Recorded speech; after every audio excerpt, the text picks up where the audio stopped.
Imagine waking up to play your favorite video game, Teamfight Tactics. You get a coffee, a little breakfast, you log in, you load into a game, and all of a sudden, everything is different. It's just not the same game anymore. I mean, it looks the same, but it feels completely different than it did yesterday. 3-star forecasts are going bot 4. Everybody is ending the game with the same exact augments. And there is a sculpted, long-stashed narcissist sitting in the portrait of every single player's legend. Oh no, I know what this is. It's Draven Day. This is where Draven shines. Alright, let me back up for a moment and set the stage for you. It's 2023 and the newest TFT set has just released, Runeterra Reforged. It is no secret that most TFT fans live for the Runeterra based sets. The base skins, the origins, everything feels so familiar. This set is primed to be one of the best sets of all time. Along with it comes Legends, a brand new feature built into the game designed to give players a way to showcase their style in the game. In a normal game of TFT, you're offered 3 sets of augments throughout the match.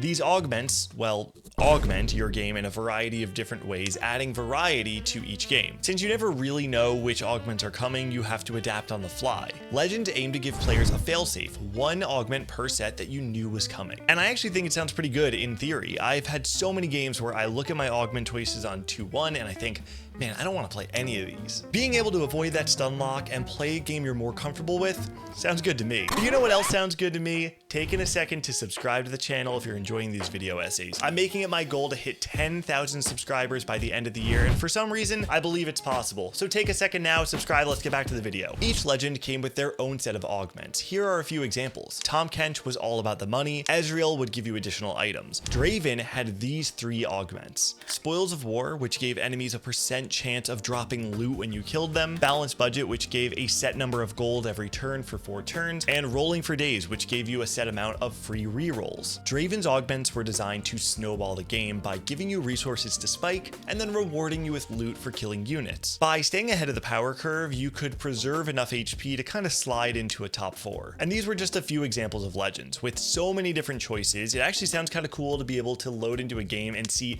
8 unique legends all represented. And in the first patch, this was pretty much the case. There was a prevailing strategy of Twisted Fate and getting perfect items with Pandora's items and teaming up, but for the most part, you had a wide variety of legends being shown in each match. It honestly felt like a novel addition to the game. And then, patch day. A total of 36 changes came to the legend augment. And what do you know, our favorite leather-strapped peacock got a buff to every single one of his augments. Spoils of War, drop rate increased. Balanced Budget, more gold per turn. Rolling for Days, more rerolls. So in short, taking the Draven Legend now gives you more gold, more rolls, and rewards you more consistently with things that range from gold to champions to even duplicators. Now, if you cherry pick the things I just said, it is very easy to say, devs, what did you think was gonna happen? But if I'm being honest, I actually think it's way more complicated than that. Draven was one of the worst legends in the previous patch. These buffs weren't there to make him overpowered. These buffs were there to bring him up to par. And in fairness, there were dozens of other buffs, including those to a multitude of other legends. But sometimes changes on paper don't equate to the results you might expect. To understand Riot's balance philosophy and how these changes actually made it through to begin with, I spoke to Philip Lampkin, one of the designers in Set 9. One thing, which is something that Mort says constantly to all of these things, is that number of buffs is kind of irrelevant because it's more about kind of the sum total magnitude. And so for us coming into this patch, Draven was one of the least popular legends. He was not alone down at the bottom. So we actually did these kind of triple buffs to, as well as Draven, we hit Ezreal, Caitlyn, Bard. It's kind of even more cherry picked because we did triple buffs to lots of legends, and Draven was the only one who really kind of took off. If the 3-2 and 4-2 augments are supposed to be a little bit weaker on average, and we're fairly confident that the buffs we're doing are going to keep them a little bit weaker than average, and expecting that 1313 is going to launch, and if you take all 3 Draven augments, you will have a good gold augment and then 2 augments that are slightly weaker than average. And so we've buffed 2 augments that were much weaker than average to slightly weaker than average. And so the thought was that that shouldn't be taking over games. Turns out we were wrong.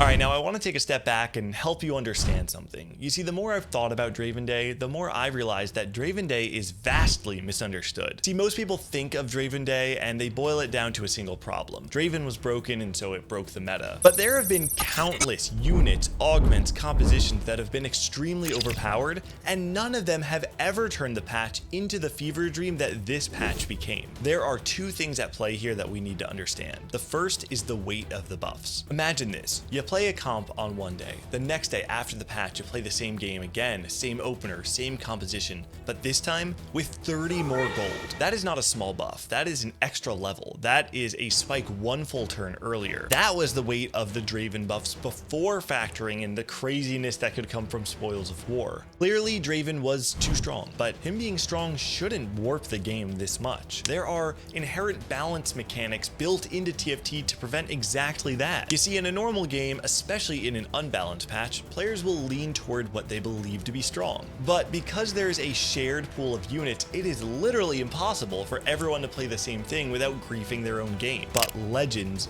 broke that rule. While you couldn't be guaranteed units, you could be guaranteed a game plan. And when that game plan was orders of magnitude stronger than the next best game plan, there was nothing stopping players from all playing the exact same way. This is the real kicker. It wasn't just about Draven being too strong. It was about how those buffs interacted with player behavior. And that brings me to the second thing at play, something I call compounding tempo.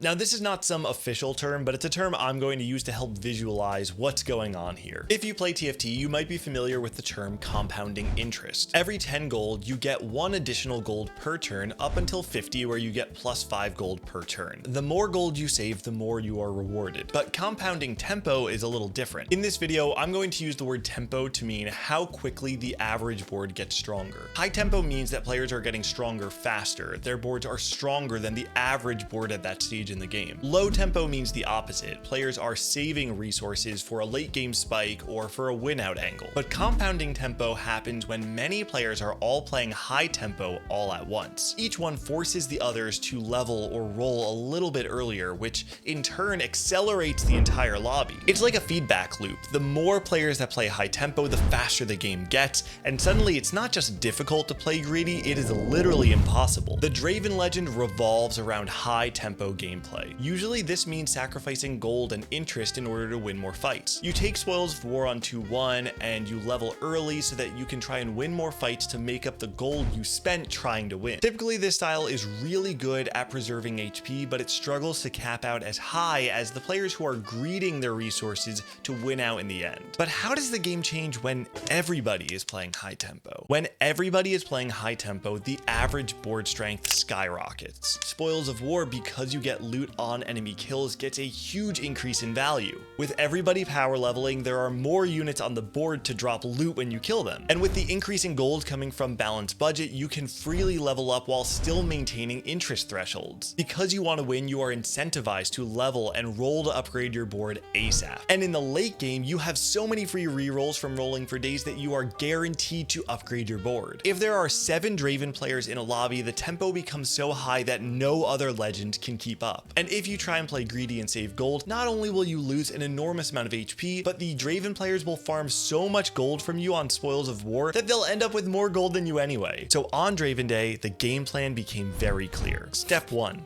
Play your strongest board. Step 2, level whenever you have enough gold. Step 3, play for kills, not for streaks. Step 4, scout and roll for the uncontested 4 cost. Step 5, 3-star it. And step 6, pray it's enough for a top 4. Yes, you heard me correctly. A 3-star 4 cost is no longer a win condition. In fact, in some games, it is the only way to top 4. 4-2 became the most chaotic round in the history of TFT, with all 8 players getting up to 35 free rerolls and the increase in gold they've received up until now. Their 4-2 boards look like boards that you would normally end the game on. By the beginning of stage 5, you should expect somebody in your lobby to have a 3-star 4 cost, if not multiple. And by the end of the game, your lobby is a mix of those who hit a 3-star 4 cost and those who preserved enough HP to let those who did hit kill the rest of the lobby. Oh, and one more thing I completely forgot to mention. Tomorrow is Riot Games summer break. Whatever state the game is in tomorrow is what the game will look like for 2 full weeks. The clock is ticking, and I can't even imagine the stress that Riot was going through,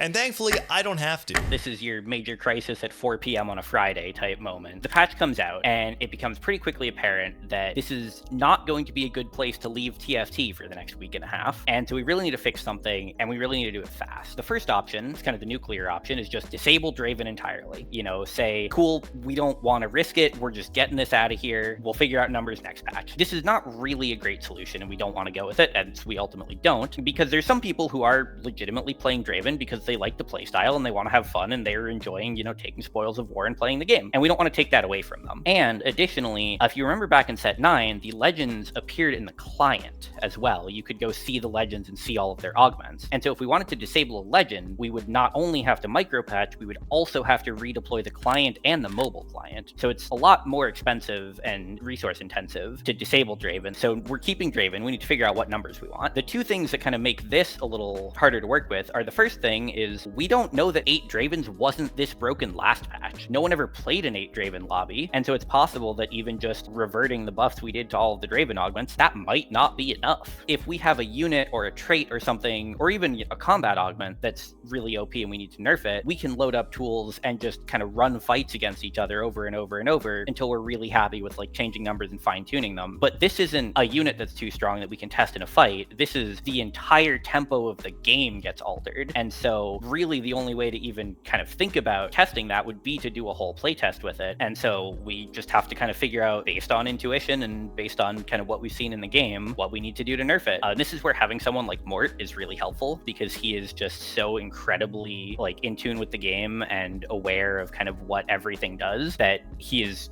able to kind of just take this abstract, like, hey, what do these numbers need to go to, and like have a decent sense for what buffs or nerfs are kind of going to do to it. And so in the end, Riot got the patch out before the break. Just one day after the patch was released, Draven's buffs were reverted to their pre-patch state, and he found himself back on the outs once again. While Draven Day lasted just that, one day, it forever cemented itself in the minds of those who were there, those who saw it, those who felt how surreal, how warped, how fast the game had become. But what stands out to me about this patch is that it wasn't just about the balance. It was the players opting into this style of play that made it so powerful. In a way, it was the first instance of the prisoner's dilemma that we ever experienced in TFT. The more people who chose chaos, the more powerful the chaos would become. If I were smarter, I could probably come up with some adage about what this says about the human condition, but it also could just be that TFT players are a bunch of dopamine addicts. Brief though it was, I'll never forget this day.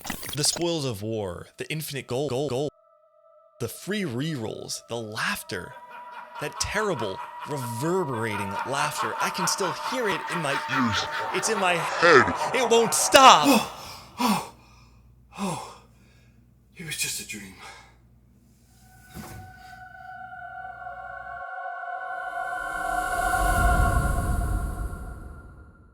Thank you all so much for watching, and if you like this video, please subscribe down below. And if you want to watch the full interview with Philip Lampkin, check it out on my Patreon, available now.